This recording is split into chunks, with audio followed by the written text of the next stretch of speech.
Hi నమస్తే welcome to the story bazaar. నేను మీ దివ్య. ఈరోజు కథ సీతారామం పార్ట్ 5. రచయిత కిరణ్మయి. మరి ఆలస్యం చేయకుండా కథలోకి వెళ్ళిపోదామా?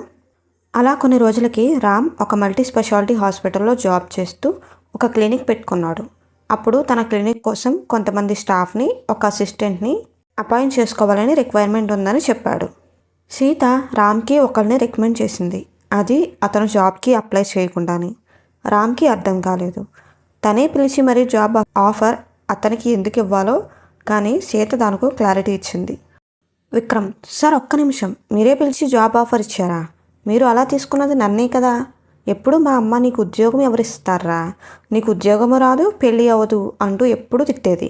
మా అమ్మ మాటలకి వెంటనే ఉద్యోగంలో చేరి నన్ను నేను నిరూపించుకుందాం అనుకున్నా.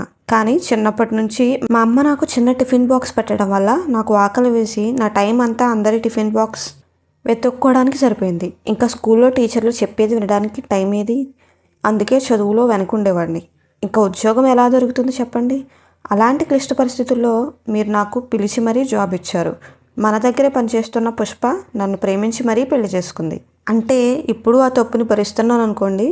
అందుకే కదా మీరంటే నాకు అంత అభిమానం అని బాధనంతా వెళ్ళగక్కుతూ, ఇంతకీ త్వరగా చెప్పండి, సీతగారు రికమెండ్ చేసింది నన్నా అని రామ్ని అడిగాడు.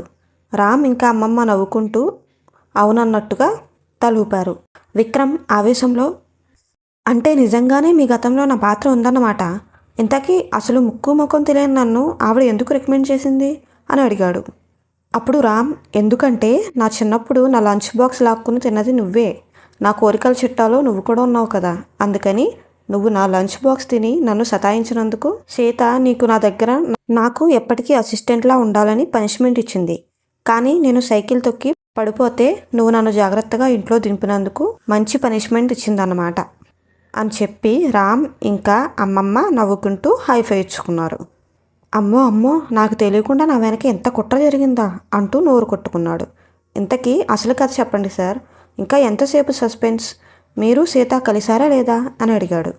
సీత ఈరోజు రామ్ని కలవబోతుంది. కలిసి రామ్కి తన గురించి చెప్పి ముందు సారీ చెప్పి తర్వాత రామ్ ప్రపోజల్కి ఎస్ చెప్పబోతుంది. రామ్ సంతోషానికి అవధులు లేవు. అసలు ఎంత ఎక్సైట్మెంట్తో ఉన్నాడంటే అసలు తనకి ఎక్కడున్నాడో ఏం చేస్తున్నాడో కూడా అర్థం కావట్లేదు.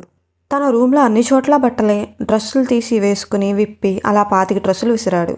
మొత్తానికి రెడీ అయిన రామ్ తన కార్ స్టార్ట్ చేసి ఇంట్లోంచి బయలుదేరాడు. అలా రోడ్డు మీద వెళ్తుండగా దారిలో ఒక చోట జనం గుమికూడి ఉన్నారు. రామ్ అది చూసి ఏమైంది అనుకుని, ముందు నేను సీతను కలవాలి, నేను ఇంకా ఒక్క క్షణం కూడా ఆగలేను అనుకుంటూ ఆ పక్క నుంచి కార్ తిప్పుకొని స్పీడ్గా వెళ్ళిపోయాడు. అంతలో ఆ జనం దగ్గర ఒకరి నుంచి గట్టిగా ఒక పిలుపు, రామ్! కానీ అసలు రామ్ వినిపించుకోకుండా స్పీడ్గా వెళ్ళిపోయాడు. ఆ పిలుపు సీతది. రోడ్లో సీత టెన్షన్గా అంబులెన్స్ని పిలిచింది. యాక్సిడెంట్ అయిన వాళ్లతో పాటు గబగబా హాస్పిటల్కి వెళ్ళింది. డాక్టర్ ప్లీజ్ వీళ్ళని బ్రతికించండి అంటూ ఏడుస్తూ డాక్టర్ని బ్రతిమాలింది. చూడండి, we will try our best. మీరు వెంటనే రిసెప్షన్లో పేషెంట్ డీటెయిల్స్, మీకు ఏమవుతారో రాయండి అని సీతకి డాక్టర్ చెప్పాడు.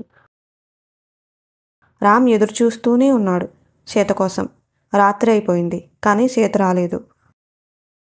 అలా ఎదురు చూస్తూ అక్కడే ఉండిపోయాడు రాత్రంతా. ఇంకా పొద్దున్న అయిపోయేసరికి గుండె నిండా భారంతో అక్కడి నుండి బయలుదేరాడు. రామ్ గుడికి వెళ్ళి చెట్టు దగ్గర ఉయ్యాల్లో సీత ఏమైనా లెటర్ పెట్టిందేమో అని చూడడానికి వెళ్ళాడు. కానీ అక్కడ ఏమీ లేదు. రామ్కి తల తిరిగిపోతుంది. అసలు ఏమైందో అర్థం కావట్లేదు. సీత నన్ను కలుస్తారని ఎందుకు కలవలేదు, అసలు ఏమైందో ఎలా తెలుసుకునేది అని తనకు తానే ప్రశ్నించుకుంటూ ఉన్నాడు. అలా నిస్సహాయంగా ఇల్లు చేరేసరికి అమ్మ, రామ్ ఏమైంది, రాత్రంతా ఎక్కడున్నావు, అలా ఉన్నావేంటి అని అడిగింది. కానీ రామ్ ఏ ఒక్కదానికి సమాధానం చెప్పకుండా తన రూమ్కి వెళ్ళి తలుపేసుకున్నాడు. అమ్మకి ఏం జరిగిందో అర్థం కాలేదు. హాస్పిటల్లో డాక్టర్ గారు, సారీ సీత గారు, మేము చాలా ప్రయత్నించాం, కానీ ఫలితం లేదు. ఆ అబ్బాయి పేరెంట్స్ ఇద్దరు చనిపోయారు. ఆ అబ్బాయి బ్రతికాడు, కానీ కాళ్ళు పోయాయి. మీరు కొంచెం ముందుగా తెచ్చుంటే బాగుండేది, వాళ్ళు బ్రతికేవాళ్ళు అని అనేసరికి సీత ఒక్కసారిగా కుప్పకూలిపోయింది. తన 2 అరచేతులను ముఖానికి పెట్టుకుని ఏడుస్తూ ఉంది. రామ్ ప్రతిరోజు గుడికి వెళ్ళాడు సీత సమాధానం కోసం. వారం రోజుల తర్వాత రామ్కి సీత నుంచి జవాబు వచ్చింది. రామ్, నాకు డియర్ అని పిలవడానికి కూడా ఇష్టం లేదు. ఆ రోజు నువ్వు కొంచెం చెయ్యి అందించుంటే 2 ప్రాణాలు బ్రతికేవి. ఒక పసిపిల్లాడు తన కాళ్ళు పోగొట్టుకుని అనాథ అయ్యేవాడు కాదు. అర్జున్ ఎంత మంచి పిల్లవాడో తెలుసా? నేను రోజు వాళ్ళ కాలనీకి వెళ్ళి టీచ్ చేస్తాను.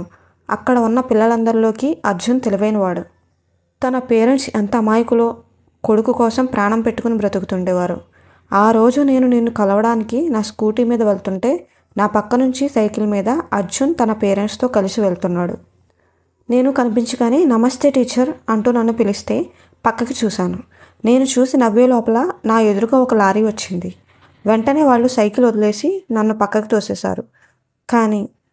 కానీ అర్జున్ పేరెంట్స్ ఆ లారీ కింద పడిపోయారు. అర్జున్ కాళ్ళ మీద నుంచి లారీ వెళ్ళిపోయింది. నేను తేరుకొని చూసే లోపల నువ్వు కారులో కనిపించావు. వెంటనే నిన్ను పిలిచాను. కానీ నువ్వు చుట్టూ జనం ఉన్నా ఒక డాక్టర్ అయ్యుండి ఎవరికైనా ఏమన్నా అయ్యిందేమో అనే ఆలోచన లేకుండా పట్టించుకోకుండా వెళ్ళిపోయావు. కనీసం నా పిలుపును కూడా వినిపించుకోలేదు. నీలాగే అందరూ అక్కడ వింత చూసినట్టు చూస్తూ ఫోటోలు తీసుకున్నారు తప్ప ఎవ్వరూ ముందుకు రాలేదు సహాయం చేయడానికి. నేను అంబులెన్స్ పిలిచేసరికి పరిస్థితి చేయి దాటిపోయింది. డాక్టర్ అంటే ఇలానే ఉంటారా? హాస్పిటల్లో జీతం తీసుకుని క్లినిక్ నడుపుకుని ఇంతే. నువ్వు ఒక పెద్ద స్వార్థపరుడివి. పిల్లల భవిష్యత్తుకి బాట వేసేది నా ప్రొఫెషన్ అయితే ఒక మనిషికి ప్రాణం పోసేది నీ ప్రొఫెషన్. మన ఇద్దరి ప్రొఫెషన్స్ కొన్ని కుటుంబాలను నిలబెడతాయి. అలాంటిది నువ్వు అలా పట్టించుకోకుండా వెళ్ళిపోతుంటే నాకు ఏం చేయాలో కూడా అర్థం కాలేదు. మనం టైంకి తీసుకెళ్ళి ఉంటే 2 ప్రాణాలు కాపాడేవాళ్ళం. నువ్వు కమర్షియల్గా కాకుండా నీ మనసుతో నీ జాబ్ చేసుంటే నీకు ఆ రోజు ఒక ప్రాణం విలువ తెలిసేది. అర్జున్ని నేను దత్తత తీసుకున్నాను. అర్జున్ అనాథ కావడానికి నేను కూడా ఒక కారణమే. నా ప్రాణాలు కాపాడాలని వాళ్ళు అనుకోకపోయి ఉంటే వాళ్ళందరూ సంతోషంగా ఉండేవాళ్ళు. నీకు ఇన్నాళ్ళు నేను దగ్గరయ్యింది నీ అమాయకత్వం, మంచితనంని చూసి. అవి ఇంకా నీలో లేవని తెలిసిన తర్వాత ఈ సీత రామ్ దగ్గర లేనట్టే. నేను మా అమ్మను అర్జున్ని తీసుకుని ఈ ఊరు వదిలి వెళ్ళిపోతున్నాం. Goodbye. అది చదివి రామ్ ఒక్కసారిగా షాక్ అయిపోయాడు. నాకు తెలియకుండానే ఇంత పెద్ద తప్పు చేశానా? డాక్టర్ అయ్యుండి నాకు అవకాశం ఉన్న 2 ప్రాణాలు కాపాడలేకపోయానా అని తనని తాను నిందించుకుంటూ ఆ లెటర్ని ముఖానికి ఎత్తుకొని, సీత ప్లీజ్ నన్ను వదిలి వెళ్ళిపోకు, నేను నువ్వు లేకుండా ఉండలేను, తిరిగి వచ్చేసేయి అంటూ ఒక పసిపిల్లాడిలాగా అక్కడే మోకాళ్ళ మీద కూర్చుని ఏడుస్తూ ఉన్నాడు. Ram please Sita come back, నేను నువ్వు లేకుండా ఉండలేను అంటూ గట్టిగా అరుస్తుంటే అమ్మమ్మ ఒకవైపు, విక్రమ్ ఇంకొక వైపు రామ్ని పట్టుకుని తనని ఆపారు. మనవడి బాధ చూసి అమ్మమ్మ కళ్ళల్లో నీళ్లు. ఎప్పుడూ రామ్ని కూల్గా చూసే విక్రమ్ ఇంత ఎమోషనల్గా చూసేసరికి రామ్ని గట్టిగా పట్టుకుని ఏడ్చేశాడు. కొంతసేపటికి రామ్ నార్మల్ అయ్యాడు. ఆల్మోస్ట్ ఒక 6 నెలలు నేను ఎవరితో మాట్లాడలేదు, సరిగ్గా అన్నం తినలేదు, చాలా లోన్లీగా ఫీల్ అయ్యాను. నా పరిస్థితి చూసి ఇంట్లో అందరికీ దిగులు మొదలైంది. ఒక డాక్టర్ని అయ్యుండి అలా డిప్రెషన్లోకి వెళ్ళిపోయాను. మరి కోపంతో వెళ్ళిపోయిన సీతని రామ్ మళ్ళీ కలిశాడా? తెలుసుకోవాలంటే రేపటి ఆఖరి ఎపిసోడ్ కోసం వెయిట్ చేయాల్సిందే. కథ నచ్చితే లైక్ చేయండి అండ్ కథ ఎలా అనిపించిందో కామెంట్ చేసి చెప్పండి. అలాగే మన ఛానల్ని తప్పకుండా సబ్స్క్రైబ్ చేయండి. Thank you for listening.